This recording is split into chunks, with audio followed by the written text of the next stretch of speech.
नमस्कार. आपल्याकडे बातम्यांची स्पर्धा वाढली आहे. मात्र बातमी करण्याआधी परिस्थितीची शहानिशा करण्याची जबाबदारी जेव्हा पत्रकार झटकतात तेव्हा त्याचे गंभीर पडसाद हे समाजामध्ये उमटत असतात. बऱ्याच दैनिकांनी, बऱ्याच चॅनल्सने नुकतीच एक बातमी दिली की रुग्णवाहिका न मिळाल्याने मृत अर्भकाला पिशवीत ठेवून पित्याने केला एसटीने गावापर्यंत प्रवास. ही पालघर जिल्ह्याची बातमी आहे. अशा संवेदनशील गोष्टींबाबत छापण्याआधी खरोखर खबरदारी घ्यायला हवी. वास्तव त्याचं असं आहे की पालघर जिल्ह्यातली अविता कवर ही वीटभट्टीवर मजुरी करायची आणि 8 महिन्यांपूर्वीच अंबरनाथ तालुक्यातली भोज वीटभट्टी इथे ती स्थलांतरित झाली होती. 11 जून 2025ला तिला सकाळी पोटात दुखू लागल्यानं तिचे नातेवाईक आणि आशा स्वयंसेविकाताई त्यांच्या घरी गेले.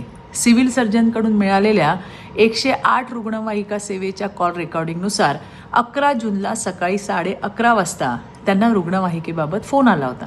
त्यावेळेला 108ची रुग्णवाहिका इतर कॉलवर असतानाही त्यांनी तात्काळ आवश्यक ती सगळी मदत पुरवली. त्यांना शासकीय निधीतून खाजगी वाहनाने अविकाला प्राथमिक आरोग्य केंद्रामधून ग्रामीण रुग्णालय आणि तिथून नाशिक जिल्हा रुग्णालयापर्यंत रुग्णवाहिकेद्वारे पाठवलं.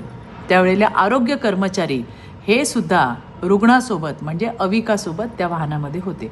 अविकाला आरोग्य सेवा मिळावी यासाठी आरोग्य यंत्रणेने वेळेवर प्रयत्न केले. रुग्णवाहिका, ANM सेविका, डॉक्टर आणि पोलिसांनी वेळेवर मदत केली होती. उलट मला अधिकाऱ्यांकडून अशी माहिती मिळाली की अविकाचा नवरा त्यावेळेला सुरुवातीला सहकार्य करत नव्हता. अविताला नाशिक जिल्हा रुग्णालयात भरती करून उपचार देण्यात आले. तिची प्रसूती पण झाली. पण या घटनेत दुर्दैवाने अविताचं बाळ मात्र गेलं. पण तिच्यावर 2 दिवसाच्या उपचारानंतर म्हणजे 13 जून 2025 रोजी तिला डिस्चार्जसुद्धा देण्यात आलेला.